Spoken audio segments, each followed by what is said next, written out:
ભાગ્યોદયેન બહુજન સમર્જિતેન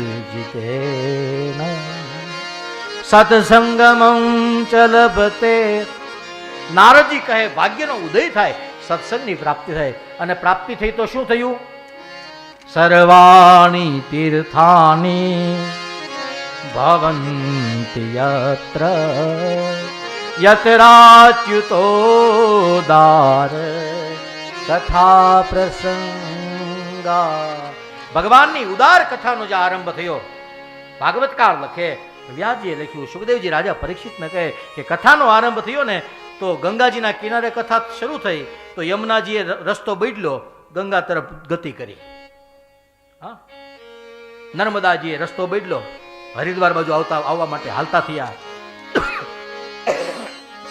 સરસ્વતી, તાપી, નર્મદા બધી નદીઓ રસ્તા બદલી અને જ્યાં ભગવાનની ઉદાર કથા થઈ રહી છે ત્યાં આવી છે. એટલે સર્વાણી તીર્થાણી ભવંતિ યત્ર, એટલે મહાભારત લખે છે સર્વ તીર્થમયી ગંગા. આ ગંગા છે ને એ બધા તીર્થો, તીર્થરાજ પ્રયાગ છે, હા, પણ નદીઓની અંદર તીર્થરાજ ગંગા છે.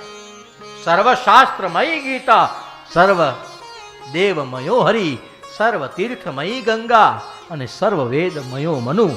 બધા દેવતાઓ વતી હરિ એક જ દેવ છે.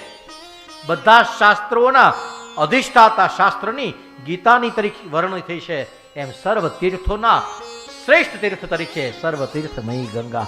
ગંગા એ સર્વશ્રેષ્ઠ તીર્થ છે. એમ સર્વ વેદમયો મનુ. બધા શાસ્ત્રની જે શ્રુતિ લખી છે, બધી સ્મૃતિ છે, એમાં મનુસ્મૃતિ એ માનવ જીવનની સર્વશ્રેષ્ઠ સ્મૃતિ છે.